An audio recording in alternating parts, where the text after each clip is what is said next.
like to introduce you to Marc. Marc, tell us, what is your professional role? Thanks very much, Sam, and welcome everyone. My professional role is I am a lawyer by profession, and part of my practice is fertility law. So I provide legal advice to couples and individuals, particularly from the LGBTQIA community, who are looking to have children, whether they're doing a still two-stage process that could be starting with like an egg or a sperm donor, going through surrogacy, whether they're wanting to, in a sense, adopt embryos that have already been created, or registering the birth of children created, for example, through surrogacy. So there are a number of facets of fertility law, and I'm the lawyer who kind of takes clients through that that process, drafts the agreements for them, and provides them with like legal and, I'd like to think, practical advice on fertility matters.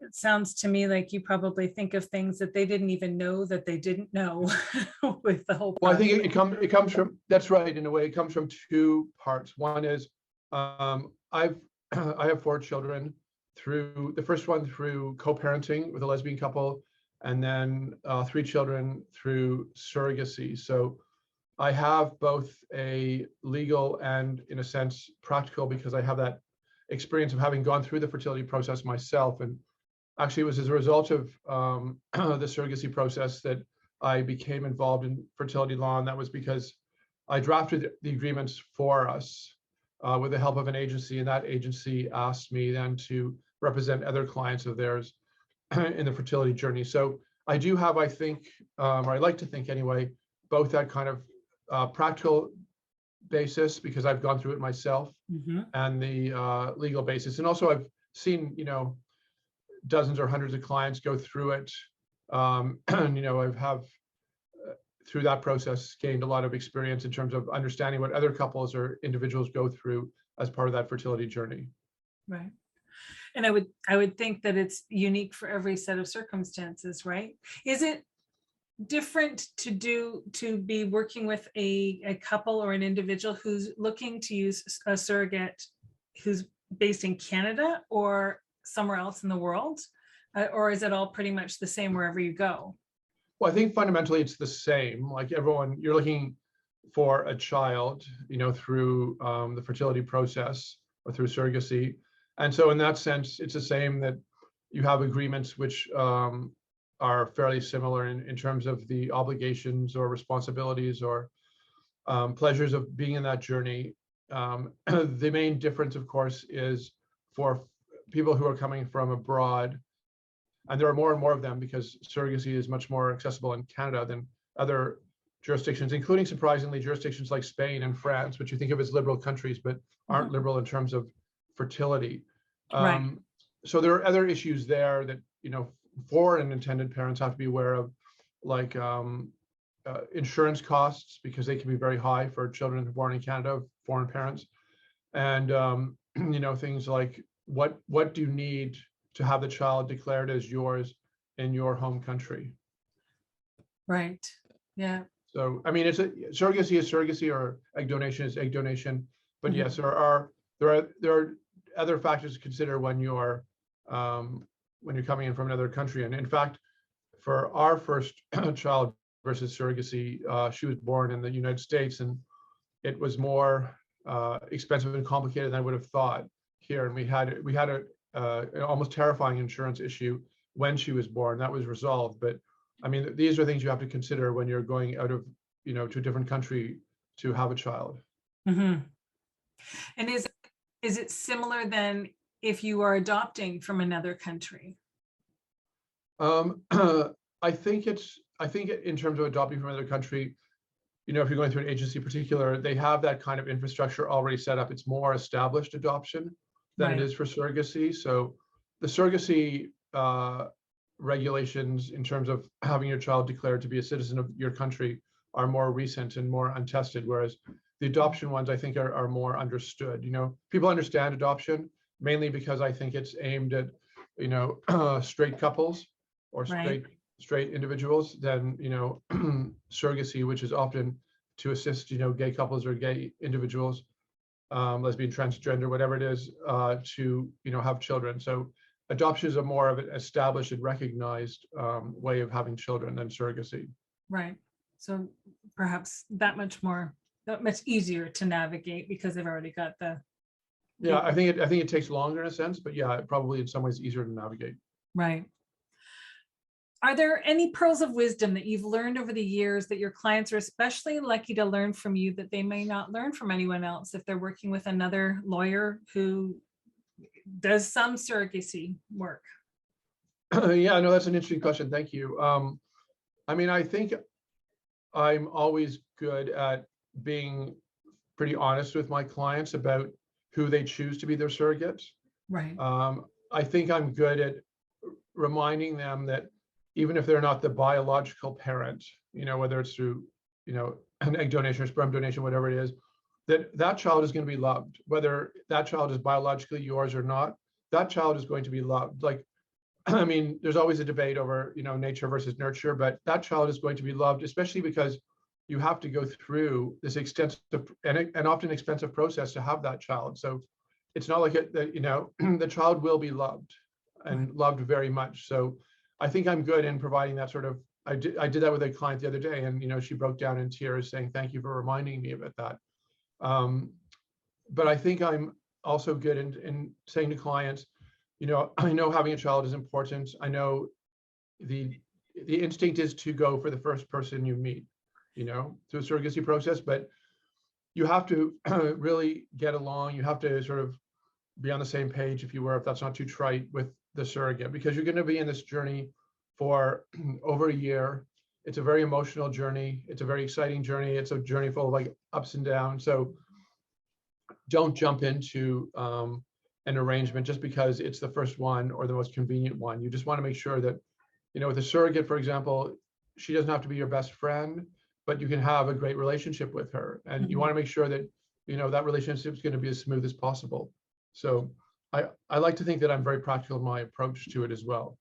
And I'm, very down to earth. When I represent a lot of, a huge amount of my clients are surrogates as well. And, it's very interesting to hear their perspective. And I like to think that I'm very practical with them as well in terms of, and also encouraging them to not undersell themselves in the sense of, they're doing this great thing for an intended parent or parents, and they shouldn't sell themselves short in terms of what they want themselves to get out of the journey, including in terms of reimbursement. So I like to think that I'm practical in that sense, and. Is it, I don't necessarily need to speak numbers, although the reality of the circumstances is that with the 2S LGBTQIA community, families don't come without there being a cost incurred, because they're all intentional families that are going to take some kind of work and support from some organization somewhere or some individual somewhere. Is it something that people probably will need to spend a good deal of time budgeting for and creating a financial plan for? Yeah, no, I think so. That's a very important question. I think particularly on finances, because you're looking likely at, $60,000 to $100,000 to have a child. And that's not pocket change. That's a lot of money, for many people, that's a yearly salary. So that's really quite expensive. And so you really want to budget for that. And it's also, if you're going through the surrogacy journey, you budget a certain amount of for each month for a surrogate, for example. So you want to make sure you're able to keep up with those payments, or that, for reimbursements, and things like, agency fees are $10,000 to $12,000. So that's quite expensive. In an egg donation, you're probably looking at, up to $20,000. And that, so when you add it up all together, it is quite expensive. It's an amazing way to have a child, just because it's a way of having a child. It can be fairly quick, especially compared to adoption, and you create relationships with other people, which can be amazing too.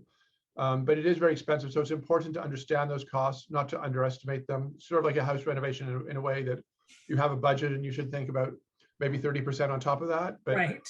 Definitely, it's expensive. So if you can afford it, it's amazing. But it is fairly expensive. And in terms of the time commitment, I think, especially, it's not like a renovation in the sense like, it's just bricks and mortar, but this is like human relationships. You're one-on-one, it's emotional. So you have to think about time commitments also. It's not like, here, can you like have an embryo inserted in you and then call me in 9 months from now when it's ready? You know, you have to think about, like, I speak on surrogacy for this group called Daddies and Papas to Be at a local community center. And one of the best parts about it for me was, you know, when a surrogate comes in, I mean, I'm used to talking to surrogates. I'm used to having, you know, I've had a couple of surrogates assist us with our family building, which are amazing, and we have great relationships with. But it was really interesting to hear a perspective of a surrogate too, in terms of like, you know, wanting to have communication, contact with her intended parents, and how hard it was actually after giving birth, you know, she was saying like she was a rock star during the pregnancy because, you know, everyone saw she was pregnant, you know, she had this glow to her, she was doing this amazing thing for these intended parents. And then after the birth, you kind of like, there's a void. You're not pregnant anymore. You're not the rock star anymore. So in terms of time, I think it's really important also to put aside time to connect, you know, with everyone who's involved in the journey and to stay connected with them and connected if you can after. So like in terms of our surrogates, we had for at least 2 of the kids who are local, you know, we have dinner with them. I send pictures all the time. We're connected through like the usual social media, Facebook and Instagram. So there's a time commitment during it because it's not just like, thanks, and I'll see you like later. Yeah. You want to be part of that. And it's really important for the surrogate too, to feel validated and like part of that journey and part of your family. Sure. And hopefully afterwards as well. So I think you have to think about it too, in terms of, you know, what can your relationship be later? So the time part can't also be underestimated because it's really super important for everyone in it, you know. It's exciting and everyone should share in it. Yeah. And it's meant to be fun and exciting, not just stressful. I mean, as I said, there are going to be there are ups and downs. We're all human, you know, we have human relationships, we have characteristics that drive each other crazy or something, but it is supposed to be an amazing, you know, it's incredible. It's an incredible journey, and it's incredible when the birth happens. So it is supposed to be an amazing part of your life, and you want to make the time to realize that. Yeah, for sure. When you were starting your family and were thinking about starting your family, do you think that a platform like this would have been beneficial to you to be able to provide you with some information or guidance or? Yeah, no, absolutely. I mean, because there's so many misconceptions or ideas out there, for example, that like surrogacy is illegal, which is not. I mean, paying for surrogacy is illegal, but like reimbursing for surrogacy is not illegal. So it's not illegal to do. And I think, you know, people just maybe hear about it and they don't really know about it. So I think this type of platform is amazing for people to become, I mean, to have all aspects of like parenting or birthing or whatever it is with respect to the LGBTQIA community. You know, it's an amazing, the more knowledge you have, the better when you're going into it. So I think it's a great, like the fact that you've got this platform going is amazing. Oh, well, thank you. And I appreciate that. I just, you know, I don't know what I don't know just yet in terms of all of this. And I'm excited about being able to unite people so that they can learn together. If listeners want to be able to contact you about finding out more about your services, what is the easiest way for them to do that? So you can I work at a law firm called Devry, Devry Smith in Toronto.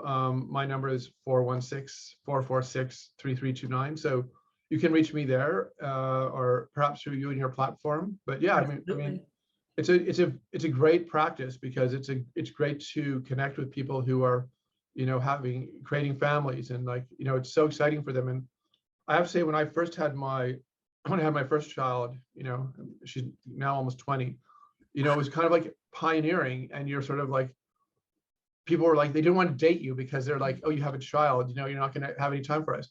Yeah. And now with my younger friends, you know, in all aspects, whether they be trans, gay, lesbian, whatever it is, it's like a big baby boom. Like a lot of my business now is through my friends, you know, because everyone's having a baby now, and it's great. I mean, that would never have happened 20 years ago, but it's so exciting to see it happening now. And again, platforms like this are so great because they bring people to the realization you can have a family without stigma. You can have a family without, you know, being able to do so sort of naturally, you know, whatever it is. It's just, it's great because, and it widens acceptance of people having families through different means like fertility and everything. And that in itself is a great thing. It makes our society sort of more progressive and more, loving in a way, because we see Sure. how we can create families Yeah, outside of that kind of heteronormative norm. exactly. We're rich in our diversity. Yeah. Yeah. And I mean, it's great too. My practice has been interesting too, in terms of like the number of trans clients I have, which have really opened my eyes into how you create a family outside of, I was a pioneer in one ways, but now there are other pioneers, and it's amazing to see and to experience that, and to also see it become, like almost, I hate to use the word normal, but just a part of our normal everyday life. Like everyone's creating a family no matter what part they come from, and that's amazing. Yeah, You know, it truly it's is. not the exclusive preserve of certain people who have like different types of privilege. It's an amazing broadening of our societal values and the way we now raise our children. Yeah. The more we can do and provide and teach our own children how amazing and diverse the world can be, then the better the world that they grow up in and their peers. Yeah, no, absolutely. And we see that particularly with what's happening south of the border now. And like, we hope, I mean, there are different pockets, of course, there, but this platform is so important in like keeping that momentum going.